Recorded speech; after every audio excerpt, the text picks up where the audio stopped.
शहर वासियों का बहुत ज़्यादा, बाजार वासियों का, दुकानदार भरावां का, व्यापारी वर्ग का, समुचे किसानी तो उपर उठ के हर वर्ग का असीं अज दिलों धन्नवाद करते हैं भी जिहड़ा साडे अज भारत बंद के सद्दे ते सानूं अज बहुत भरवां हंगारा मिलिया जी। और मिल रहा बीबियां तक, बच्चों तक, सारे साडे इस प्रोग्राम में पहुँच रहे आ। असीं उन्हां दा बहुत तह दिलों धन्नवाद करते हैं। और नाल ही असीं मोदी सरकार दे कंन खोलने चाहुंदे हां तुहाडे मीडिया, तुहाडे माध्यम दे राहीं भी साडा खेती कानूनां दे जिहड़े साडे 3 बिल साडे ते थोपे आ उहनूं जल्द तो जल्द वापस लिया जावे ते साडी किसानी ते साडी जिहड़ी जवानी आ वो बच सके। जिहड़ा उस मोदी सरकार ने काम फड़िया ਉਹਦੇ ਨਾਲ ਤੇ ਲੱਗਦਾ नहीं भी साडी जवानी भी बचूगी तो किसानी भी बचूगी। वाहिगुरू जी का खालसा, वाहिगुरू जी की फतेह। अब बच्चों तो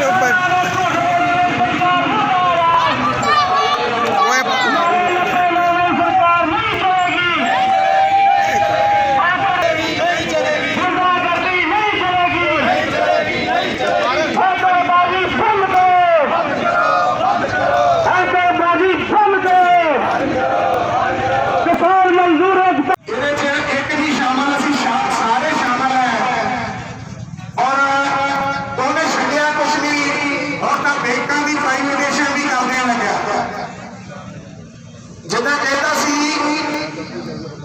कि मैं तो फकीर आदमी हाँ, झोला चाड़ांगा ते तुर पांगा, पर चौकीदार अपने आप को कहता सी और वाकई चौकीदार है। केड़ा चौकीदार है? भली भांति सारे जानते हो, अडानी अंबानिया का चौकीदार है।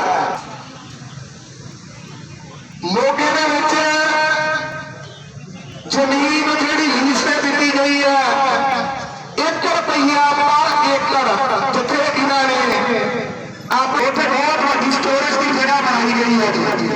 बड़ी शर्मनाक गल है, सरकार ने जगह खरीद के 1 रुपया लीज के 1 साल की 1 एकड़ जमीन 2200 एकड़ 2200 रुपए कितनी शर्म वाली गल है।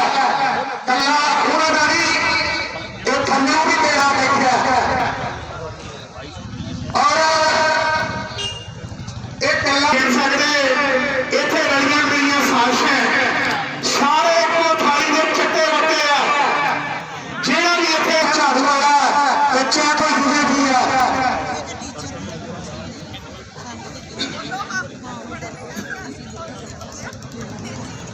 ये गल्लां मेरे वीरों भावुक होकर आखियां जांदियां। व्यापारी वर्ग ने भी साथ दिता, की कहना चाहते? ਆਪਾਂ ਸਾਰੇ ਜਾਣਦੇ ਹਾਂ ਕਿ ਸੈਂਟਰ ਗਵਰਨਮੈਂਟ ਵੱਲੋਂ ਜਿਹੜੇ ਕਿਸਾਨ ਵਾਰੂ 3 ਪਹਿਲਾਂ ਆਰਡੀਨੈਂਸਸ ਪਾਸ ਕੀਤੇ ਗਏ, ਉਸ ਤੋਂ ਬਾਅਦ ਕਾਨੂੰਨ ਬਣਾ ਦਿੱਤਾ ਗਿਆ। ਉਹਦੇ ਸਬੰਧ ਦੇ ਵਿੱਚ ਪੂਰੇ ਹਿੰਦੁਸਤਾਨ ਦੇ ਵਿੱਚ ਮੈਂ ਸਮਝਣਾ ਸਾਰੇ ਕਿਸਾਨਾਂ ਵੱਲੋਂ ਬੜੇ ਵੱਡੇ ਪੱਧਰ 'ਤੇ ਰੋਸ ਪ੍ਰਦਰਸ਼ਨ ਕੀਤੇ ਜਾ ਰਹੇ ਨੇ। ਔਰ ਆਪਾਂ ਸਾਰਿਆਂ ਨੇ ਦੇਖਿਆ ਹੈ ਕਿ ਪੰਜਾਬ ਦੇ ਸਾਰੇ ਹੀ ਕਿਸਾਨ ਵੱਖ-ਵੱਖ ਸਟੇਟਾਂ ਤੋਂ ਆਣ ਕੇ ਸਾਰੇ ਹਿੰਦੁਸਤਾਨ ਦੇ ਕਿਸਾਨ ਜਿਹੜੇ ਨੇ ਦਿੱਲੀ ਦੇ ਵੱਖ-ਵੱਖ ਬਾਰਡਰਾਂ 'ਤੇ ਪਿਛਲੇ ਲਗਭਗ 3 ਮਹੀਨੇ ਦਾ ਸਮਾਂ ਹੋ ਗਿਆ ਬੈਠਿਆਂ ਨੂੰ। ਪਰ ਬੜੇ ਅਫਸੋਸ ਦੀ ਗੱਲ ਆ ਕਿ ਸੈਂਟਰ ਗਵਰਨਮੈਂਟ ਬਿਲਕੁਲ ਵੀ ਕਿਸਾਨਾਂ ਦੀ ਕੋਈ ਗੱਲ ਸੁਣਨ ਨੂੰ ਤਿਆਰ ਨਹੀਂ ਹੈਗੀ। ਕਿਸਾਨਾਂ ਨੇ ਹਮੇਸ਼ਾ ਇੱਕੋ ਗੱਲ ਰੱਖੀ ਹੈ ਕਿ ਜਿਹੜੇ 3 ਕਾਲੇ ਕਾਨੂੰਨ ਪਾਸ ਕੀਤੇ ਨੇ ਇਹ ਕਿਸਾਨ ਮਾਰੂ ਨੇ। ਇਹਨਾਂ ਦੇ ਨਾਲ ਜਿੱਥੇ ਕਿਸਾਨ ਪ੍ਰਭਾਵਿਤ ਹੋਣਗੇ ਉੱਥੇ ਪੂਰੇ ਹਿੰਦੁਸਤਾਨ ਦਾ ਮਜ਼ਦੂਰ ਵਰਗ ਲਾ ਲਓ, ਵਪਾਰੀ ਵਰਗ ਲਾ ਲਓ, ਸਾਰੇ ਹੀ ਇਹਦੇ ਨਾਲ ਪ੍ਰਭਾਵਿਤ ਹੋਣਗੇ। ਲੇਕਿਨ ਸੈਂਟਰ ਗਵਰਨਮੈਂਟ ਵੱਲੋਂ ਕੋਈ ਵੀ ਐਸਾ ਐਕਸ਼ਨ ਜਿਹੜਾ ਉਹ ਨਹੀਂ ਲਿਆ ਜਾ ਰਿਹਾ। ਸੋ ਇਸੇ ਸੰਬੰਧ ਵਿੱਚ ਜਿੱਦਾਂ ਪਿਛਲੇ 26 ਨਵੰਬਰ ਨੂੰ ਦਿੱਲੀ ਦੇ ਵਿੱਚ ਬਹੁਤ ਵੱਡੀ ਪੱਧਰ 'ਤੇ ਆਪਾਂ ਦੇਖਿਆ ਕਿ ਪੂਰੇ ਹਿੰਦੁਸਤਾਨ ਤੋਂ ਲੋਕਾਂ ਨੇ ਆਣ ਕੇ ਜਿਹੜਾ ਕਿਸਾਨ ਮਾਰਚ ਕੀਤਾ ਉੱਥੇ ਟਰੈਕਟਰਾਂ ਦੇ ਉੱਤੇ, ਉਸ ਤੋਂ ਬਾਅਦ ਵੀ ਕੋਈ ਐਕਸ਼ਨ ਨਹੀਂ ਹੋਇਆ। ਸੋ ਇਸੇ ਕਰਕੇ ਜਿਹੜਾ ਸੰਯੁਕਤ ਕਿਸਾਨ ਮੋਰਚਾ ਉਹਨਾਂ ਵੱਲੋਂ ਪੂਰੇ ਹਿੰਦੁਸਤਾਨ ਦੀ ਅੱਜ ਜੋ ਬੰਦ ਦੀ ਕਾਲ ਦਿੱਤੀ ਗਈ ਆ ਉਹਨੂੰ ਬਹੁਤ ਭਰਪੂਰ ਜਿਹੜਾ ਮੈਂ ਸਮਝਣਾ ਹੁੰਗਾਰਾ ਮਿਲ ਰਿਹਾ। ਆਪਾਂ ਸਾਰੇ ਪਾਸੇ ਦੇਖ ਰਹੇ ਹਾਂ ਕਿ ਸਾਰੇ ਹੀ ਹਿੰਦੁਸਤਾਨ ਦੇ ਵਿੱਚ ਖਾਸ ਤੌਰ ਤੇ ਜੇ ਪੰਜਾਬ ਦੀ ਗੱਲ ਕਰ ਲਈਏ ਤੇ ਸਾਰਾ ਪੂਰੀ ਤਰ੍ਹਾਂ ਸਾਰੇ ਲੋਕਾਂ ਨੇ ਬਹੁਤ ਵੱਡਾ ਸਹਿਯੋਗ ਕੀਤਾ ਗਿਆ। ਸਾਰੀਆਂ ਸਭ ਪੋਲੀਟੀਕਲ ਪਾਰਟੀਆਂ ਜਿਹੜੀਆਂ ਨੇ ਉਹ ਵੀ ਪਾਰਟੀ ਲਾਈਨ ਤੋਂ ਉੱਪਰ ਉੱਠ ਕੇ ਜਿਹੜੇ ਹੈਗੀਆਂ ਉਹ ਅੱਜ ਇਸ ਦਿਨਾਂ ਧਰਨਿਆਂ ਵਿੱਚ ਸ਼ਾਮਲ ਹੋਈਆਂ ਨੇ। ਅਸੀਂ ਵੀ ਅੱਜ ਕਪੂਰਥਲਾ ਦੇ ਵਿੱਚ ਸ਼੍ਰੋਮਣੀ ਅਕਾਲੀ ਦਲ ਦੀ ਪੂਰੀ ਟੀਮ ਵੱਲੋਂ ਸਾਡੇ ਨਾਲ ਜਥੇਦਾਰ ਦਵਿੰਦਰ ਸਿੰਘ ਜੀ ਢਪਈ ਸਾਹਿਬ ਜਿਹੜੇ ਸਾਡੇ ਜ਼ਿਲ੍ਹਾ ਪ੍ਰਧਾਨ ਨੇ ਉਹ ਖੜੇ ਨੇ, ਸਰਦਾਰ ਹਰਜੀਤ ਸਿੰਘ ਜੀ ਵਾਲੀਆ ਸ਼ਹਿਰੀ ਪ੍ਰਧਾਨ ਨੇ ਸ਼੍ਰੋਮਣੀ ਅਕਾਲੀ ਦਲ ਦੇ, ਔਰ ਸਾਡੀ ਸਾਰੀ ਸਮੁੱਚੀ ਟੀਮ ਜਿਹੜੀ ਆ ਅਸੀਂ ਸਾਰਿਆਂ ਨੇ ਇਸ ਮੋਰਚੇ ਦੇ ਵਿੱਚ ਪੂਰਾ ਸਹਿਯੋਗ ਕੀਤਾ। ਔਰ ਅਸੀਂ ਵੱਖ-ਵੱਖ ਜਗ੍ਹਾ ਤੇ ਵੀ ਜਾ ਕੇ ਆਏ ਹਾਂ ਤੇ ਜਿੱਥੇ ਵੀ ਦੇਖਿਆ ਕਿ ਬਹੁਤ ਵੱਡਾ ਹੁੰਗਾਰਾ ਜਿਹੜਾ ਉਹ ਅੱਜ ਦੇ ਬੰਦ ਨੂੰ ਮਿਲਿਆ ਹੈਗਾ। ਸੋ ਇਹ ਸਿਰਫ ਕਿਉਂਕਿ ਇਹ ਡੈਮੋਕ੍ਰੈਟਿਕ ਸੈਟਅਪ ਆਪਣਾ ਜਿਹੜਾ ਹਿੰਦੁਸਤਾਨ ਆ ਔਰ ਇਹਦੇ ਵਿੱਚ ਡੈਮੋਕ੍ਰੇਸੀ ਦੇ ਵਿੱਚ ਲੋਕਤੰਤਰ ਦੇ ਵਿੱਚ ਲੋਕਾਂ ਦਾ ਫਰਜ਼ ਬਣਦਾ ਜਾਂ ਲੋਕਾਂ ਦੀ ਆਵਾਜ਼ ਜਿਹੜੀ ਆ ਉਹਨੂੰ ਸੁਣਨ ਦਾ ਫਰਜ਼ ਬਣਦਾ ਸਰਕਾਰ ਨੂੰ। ਪਰ ਬੜੇ ਹੀ ਅਫਸੋਸ ਨਾਲ ਕਹਿਣਾ ਪੈ ਰਿਹਾ ਕਿ ਮੋਦੀ ਸਾਹਿਬ ਵੱਲੋਂ ਜਾਂ ਸੈਂਟਰ ਗਵਰਨਮੈਂਟ ਵੱਲੋਂ ਕੋਈ ਵੀ ਇੱਦਾਂ ਦਾ ਐਕਸ਼ਨ ਨਹੀਂ ਲਿਆ ਜਾ ਰਿਹਾ। ਇਹਦੇ ਨਾਲ ਪੂਰੇ ਹਿੰਦੁਸਤਾਨ ਦੇ ਕਿਸਾਨਾਂ ਦੇ ਵਿੱਚ, ਮਜ਼ਦੂਰਾਂ ਦੇ ਵਿੱਚ, ਵਪਾਰੀਆਂ ਦੇ ਵਿੱਚ ਬਹੁਤ ਵੱਡਾ ਰੋਸ ਆ। ਅਸੀਂ ਹੱਥ ਬੰਨ੍ਹ ਕੇ ਮੋਦੀ ਸਾਹਿਬ ਨੂੰ ਬੇਨਤੀ ਕਰਨੀ ਚਾਹੁੰਦੇ ਹਾਂ ਕਿ ਕਿਰਪਾ ਕਰਕੇ ਤੁਸੀਂ ਜਿਹੜਾ ਕਿਸਾਨ ਮਾਰੂ ਇਹ ਤਿੰਨੇ ਬਿੱਲ ਕਾਨੂੰਨ ਪਾਸ ਕੀਤੇ ਨੇ ਇਹਨਾਂ ਨੂੰ ਰੱਦ ਕਰ ਦਿਓ, ਨਹੀਂ ਤਾਂ ਆਉਣ ਵਾਲੇ ਸਮੇਂ ਦੇ ਵਿੱਚ ਜਿਹੜਾ ਹੈਗਾ ਇਹਦਾ ਬਹੁਤ ਵੱਡਾ ਤੁਹਾਨੂੰ ਖਮਿਆਜ਼ਾ ਭੁਗਤਣਾ ਪਊਗਾ ਜੀ। ਬਹੁਤ ਬਹੁਤ ਧੰਨਵਾਦ। ਸਭ ਤੋਂ ਪਹਿਲਾਂ ਤਾਂ ਦੁਕਾਨਦਾਰ ਤੇ ਵਪਾਰੀ ਵੀਰਾਂ ਦਾ ਧੰਨਵਾਦ ਕਰਨਾ ਬਣਦਾ। ਔਰ ਛੋਟੇ ਦੁਕਾਨਦਾਰ ਜਿਹੜੇ ਰੇਹੜੀਆਂ ਵਾਲੇ ਮਜ਼ਦੂਰ ਜਿਨ੍ਹਾਂ ਦੀ ਦਿਹਾੜੀ ਲਾਉਣਾ ਬੜਾ ਜ਼ਰੂਰੀ ਆ ਉਹ ਵੀ ਆਪਣਾ ਅੱਜ ਪੇਟ ਕੱਟ ਕੇ ਕਿਸਾਨਾਂ ਨੂੰ ਸਮਰਥਨ ਦੇ ਰਹੇ ਨੇ। ਔਰ ਲਗਾਤਾਰ ਅੱਜ ਚੌਥੇ ਮਹੀਨੇ ਇਹ ਪੂਰੇ ਕਰ ਗਿਆ, ਇਹ ਕਿਸਾਨੀ ਅੰਦੋਲਨ 4 ਮਹੀਨੇ ਪੂਰੇ ਕਰ ਗਿਆ। ਚੌਥੇ 4 ਮਹੀਨੇ ਕੰਪਲੀਟ ਹੋ ਗਿਆ, 5ਵੇਂ ਮਹੀਨੇ 'ਚ ਅੱਜ ਇਹ ਸ਼ਾਮਲ ਹੋ ਗਿਆ। ਪਰ ਸਰਕਾਰ ਜਾਗ ਨਹੀਂ ਰਹੀ। ਅੱਜ ਇਹ ਸਮਾਂ ਤੁਸੀਂ ਦੇਖ ਲਓ ਤਕਰੀਬਨ 5 ਮਹੀਨੇ ਦੇ ਕਰੀਬ ਹੋ ਰਿਹਾ। 200 ਤੋਂ ਉੱਪਰ ਮੌਤਾਂ ਹੋ ਚੁੱਕੀਆਂ, ਜੋ ਸ਼ਹਾਦਤਾਂ ਹੋ ਗਈਆਂ ਨੇ। ਪੰਜਾਬੀ ਤੇ ਹੋਰ ਯੂਪੀ ਤੇ ਆਸੇ-ਪਾਸੇ ਦੇ ਜਿਹੜੇ ਕੇਂਦਰ ਆ ਰਾਜ ਨੇ, ਹਰਿਆਣਾ, ਉੱਥੋਂ 200 ਤੋਂ ਕਰੀਬ ਸਭ ਤੋਂ ਵੱਧ ਪੰਜਾਬੀਆਂ ਦੀਆਂ ਇਹਦੇ 'ਚ ਸ਼ਹਾਦਤਾਂ ਨੇ। ਔਰ ਸਰਕਾਰ ਨਵੇਂ ਤੋਂ ਨਵੇਂ ਕਾਨੂੰਨ ਨਾਦਰਸ਼ਾਹੀ ਫਰਮਾਨ ਜਾਰੀ ਕਰ ਰਹੀ ਆ। ਆਮ ਲੋਕਾਂ ਦਾ ਕਾਣ ਹੋ ਰਿਹਾ, ਲੋਕਤੰਤਰ ਦਾ ਕਤਲ ਹੋ ਰਿਹਾ।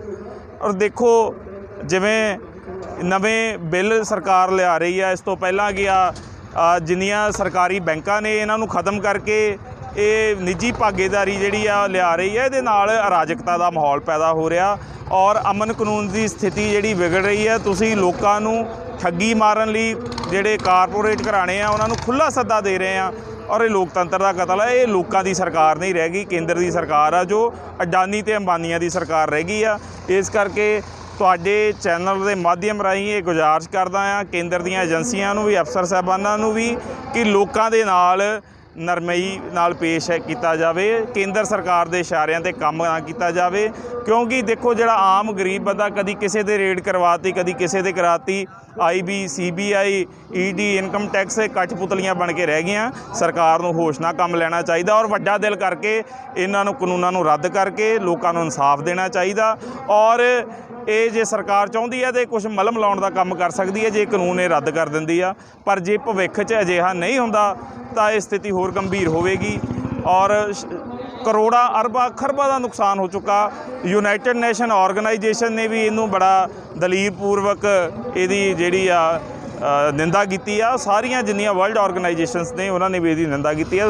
ਸੋ ਸਰਕਾਰ ਨੂੰ ਚਾਹੀਦਾ ਵੱਡਾ ਦਿਲ ਕਰਕੇ ਇਹਨਾਂ ਕਾਨੂੰਨਾਂ ਨੂੰ ਰੱਦ ਕੀਤਾ ਜਾਵੇ ਔਰ MSP ਯਕੀਨੀ ਬਣਾਈ ਜਾਵੇ ਔਰ ਜਿਹੜਾ ਕਿਸਾਨਾਂ ਤੇ ਮਜ਼ਦੂਰਾਂ ਦੇ ਜਿਹੜੇ ਰਾਈਟਸ ਆ ਉਹਨਾਂ ਨੂੰ ਪ੍ਰੋਟੈਕਟ ਕੀਤਾ ਜਾਵੇ। ਧੰਨਵਾਦ। ਇਹ ਦੇਖੋ ਜਿਹੜਾ ਸੰਯੁਕਤ ਕਿਸਾਨ ਮੋਰਚੇ ਵੱਲੋਂ ਅੱਜ ਭਾਰਤ ਬੰਦ ਦਾ ਜਿਹੜਾ ਐਲਾਨ ਕੀਤਾ ਗਿਆ, ਇਹ ਮੋਦੀ ਸਰਕਾਰ ਦੀਆਂ ਅੱਖਾਂ ਖੋਲ੍ਹਣ ਵਾਸਤੇ ਕੀਤਾ ਗਿਆ ਕਿ ਜਿਹੜੇ ਉਹਨਾਂ ਨੇ 3 ਕਾਲੇ ਕਾਨੂੰਨ ਬਣਾਏ ਆ ਉਹ ਬਿਲਕੁਲ ਹੀ ਜ਼ਿਮੀਂਦਾਰਾਂ ਦੇ, ਵਪਾਰੀਆਂ ਦੇ, ਕਿਸੇ ਵਰਗ ਦੇ ਹੱਕ ਵਿੱਚ ਹੈ ਨਹੀਂ, ਪਰ ਉਹ ਥੋਪੇ ਜਾ ਰਹੇ ਆ। ਉਹ ਕਹਿੰਦੇ ਤੁਸੀਂ ਇਹ ਕਾਨੂੰਨ ਚੰਗੇ ਬਹੁਤ ਆ, ਤੁਸੀਂ ਇਹਨਾਂ ਨੂੰ, ਤੈਨੂੰ ਪਤਾ ਨਹੀਂ ਇਹਨਾਂ ਬਾਰੇ। ਮੈਂ ਕਹਿੰਦਾ ਕਿ ਮੈਨੂੰ ਇਹ ਚੀਜ਼ ਨਹੀਂ ਚਾਹੀਦੀ। ਤੁਸੀਂ ਕਹਿੰਦੇ ਆ ਮੈਂ ਤਾਂ ਧੱਕੇ ਨਾਲ ਤੈਨੂੰ ਦੇਣੀ ਆ, ਇਹ ਕਿੱਥੇ ਦੀ ਗੱਲ ਹੈਗੀ ਆ।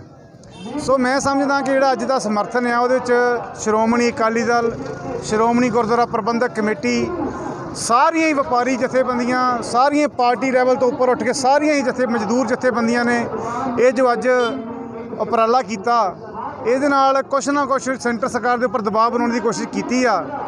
ਮੈਂ ਸਮਝਦਾ ਕਿ ਜਿਹੜੇ ਮੇਰੇ BJP ਦੇ ਭਰਾ ਆ ਉਹ ਵੀ ਅੰਦਰੋਂ ਬਹੁਤ ਦੁਖੀ ਆ। ਕਿਉਂਕਿ ਮੇਰੀ ਉਹਨਾਂ ਨਾਲ ਗੱਲਬਾਤ ਹੁੰਦੀ ਰਹਿੰਦੀ ਅਕਸਰ ਹੀ। ਉਹ ਕਹਿੰਦੇ ਕਿ ਪੰਜਾਬ ਦੇ ਕਿਸੇ ਲੀਡਰ ਬੀਜੇਪੀ ਦੇ ਲੀਡਰ ਦੀ ਉਹ ਸੁਣਵਾਈ ਹੈ ਨਹੀਂ ਹੋਈ ਸੈਂਟਰ ਦੇ ਵਿੱਚ, ਕਿਉਂਕਿ ਜਿਹੜੇ ਬੀਜੇਪੀ ਦੇ ਲੀਡਰ ਆ ਵੀ ਵਿਚਾਰੇ ਪੰਜਾਬ ਦੇ ਹਿੱਤ ਨੂੰ ਵਾਚਦੇ ਆ, ਪੰਜਾਬ ਦੇ ਹਿੱਤਾਂ ਵਾਸਤੇ ਉਹ ਵੀ ਲੜਦੇ ਆ, ਪਰ ਜਿਹੜੀ ਉਹਨਾਂ ਦੀ ਸੁਣਵਾਈ ਜਿਹੜੀ ਆ ਸੈਂਟਰ ਸਰਕਾਰ ਦੇ ਵਿੱਚ ਬਿਲਕੁਲ ਹੈ ਨਹੀਂ ਗੀ। ਸੋ ਮੋਦੀ ਨੂੰ, ਅਮਿਤ ਸ਼ਾਹ ਨੂੰ ਜਿਹੜੇ ਕਾਲੇ ਕਾਨੂੰਨ ਤਿੰਨੇ ਲਿਆਂਦੇ ਗਏ ਆ, ਇਹ ਬਿਲਕੁਲ ਕਿਸਾਨਾਂ ਦੇ ਖਿਲਾਫ ਆ ਔਰ ਰੱਦ ਕਰਕੇ ਔਰ ਜਿਹੜੇ ਸਾਡੇ ਭੈਣ ਭਰਾ ਬਜ਼ੁਰਗ ਉੱਥੇ ਬਾਰਡਰ ਤੇ ਬੈਠੇ ਆ ਉਹਨਾਂ ਨੂੰ ਵਾਪਸ ਘਰ ਆਉਣਾ ਚਾਹੀਦਾ। ਇਹ ਤਿੰਨੇ ਕਾਲੇ ਕਾਨੂੰਨ ਜਿਹੜੇ ਰੱਦ ਹੋਣੇ ਚਾਹੀਦੇ ਆ। ਪਰ ਜਦੋਂ ਕਿ ਮੋਦੀ ਸਰਕਾਰ ਵੱਲੋਂ ਜਿਹੜਾ ਪਾਕਿਸਤਾਨ 'ਚ ਵੀ ਕਿਸੇ ਦੀ ਡੈਥ ਹੋ ਜਾਂਦੀ ਹੈ ਉਹਦਾ ਸ਼ੋਅ ਕੀਤਾ ਜਾਂਦਾ ਵਾ, ਤਾਂ ਉਹ ਤੋਂ ਬਾਅਦ ਜਿਹੜੀ ਕਿਸਾਨਾਂ ਦੀ 200 ਤੱਕ ਡੈਥ ਹੋ ਗਈਆਂ ਵਾ, ਉਹਦੇ ਵਿੱਚ ਕੋਈ ਹਾਲੇ ਤੱਕ ਬਿਆਨ ਨਹੀਂ। ਉਹਨੂੰ ਤੁਸੀਂ ਕਿੱਦਾਂ ਮੈਂ ਕਿਹਾ ਜੀ ਉਹਨਾਂ ਦੀ ਕੋਈ ਸਿੰਪਥੀ ਹੈ ਨਹੀਂ ਕਿਸਾਨਾਂ ਨਾਲ, ਮਜ਼ਦੂਰਾਂ ਨਾਲ, ਵਪਾਰੀਆਂ ਨਾਲ। ਉਹ ਸਿਰਫ ਕਾਰਪੋਰੇਟ ਘਰਾਣੇ ਦੇ ਹੱਥਾਂ ਵਿੱਚ ਵਿਕ ਚੁੱਕੇ ਹੋਏ ਆ, ਹੋਰ ਕੋਈ ਗੱਲ ਨਹੀਂ ਹੈ। ਉਹ ਉਹਨਾਂ ਕੋਲ ਪੈਸੇ ਲੈ ਕੇ ਵੋਟਾਂ ਖਰੀਦ ਚੁੱਕੇ ਹੋਏ ਆ, EVM ਖਰੀਦ ਚੁੱਕੇ ਹੋਏ ਆ। ਉਹਨਾਂ ਦਾ ਕਿਸੇ ਨਾਲ ਕੋਈ ਮਤਲਬ ਨਹੀਂ। ਉਹ ਸਿਰਫ ਕਾਰਪੋਰੇਟ ਘਰਾਣੇ ਜੋ ਕਹਿੰਦੇ ਉਹਨਾਂ ਨੇ ਉਹ ਕਰਨਾ।